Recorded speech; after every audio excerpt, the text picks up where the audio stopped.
এই মুহূর্তের গুরুত্বপূর্ণ খবর, রাজ্যসভায় বিজেপির প্রার্থী রাহুল সিনহা। বিজেপির প্রার্থী প্রাক্তন রাজ্য সভাপতি রাহুল সিনহা তৃণমূলের পর এবার বিজেপির প্রার্থী ঘোষণা।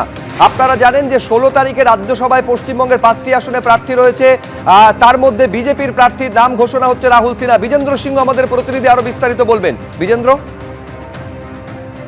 9টি রাজ্যে যে ভোট হয়েছে, যেখানে ক্যান্ডিডেট অ্যানাউন্স করেছে আজকে বিজেপি, সেখানে তার মধ্যে দেখা যাচ্ছে কি পশ্চিমবঙ্গ থেকে রাহুল সিনহার নাম অ্যানাউন্স করা হয়েছে এবং সেন্ট্রাল লিডারশিপের তরফ থেকে জানানো হয়েছে যে রাহুল সিনহা পশ্চিমবঙ্গ থেকে ক্যান্ডিডেট হবেন এবং নিতিন নবীন যিনি বর্তমানে প্রেসিডেন্ট হয়েছেন তিনি বিহার থেকে রাজ্যসভায় আসবেন। তিনি বর্তমানে বিধায়ক রয়েছেন পাটনা থেকে, সেটা থেকে তিনি রিজাইন করবেন এবং বিহার থেকে তিনি রাজ্যসভায় আসছেন, সেটা জানানো হয়েছে। তার সঙ্গে সঙ্গে আসামে, ছত্তিশগড়, হরিয়ানাতে যে সিটগুলো খালি ছিল সেটার জন্য ক্যান্ডিডেট অ্যানাউন্স করেছে বিজেপি।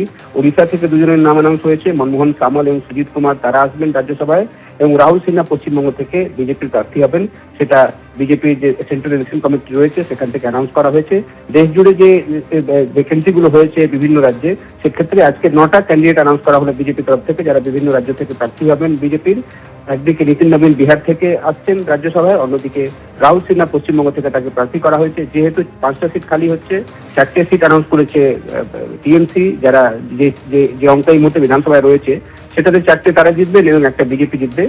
খুব সম্ভবত ভোটাভুটি হবে না, 5 তারিখ লাস্ট ডেট রয়েছে নমিনেশনের, তারপরে জানা যাবে যে ভোটের অবধি অপেক্ষা করতে হবে নাকি তার আগে আমরা রেজাল্ট জেনে যাবো। 4টে যাবে বিজেপির কাছে এবং 4টে যাবে টিএমসির কাছে এবং একটা বিজেপির কাছে। বিজেপির তরফ থেকে এবার প্রার্থী করা হচ্ছে রাহুল সিনহাকে।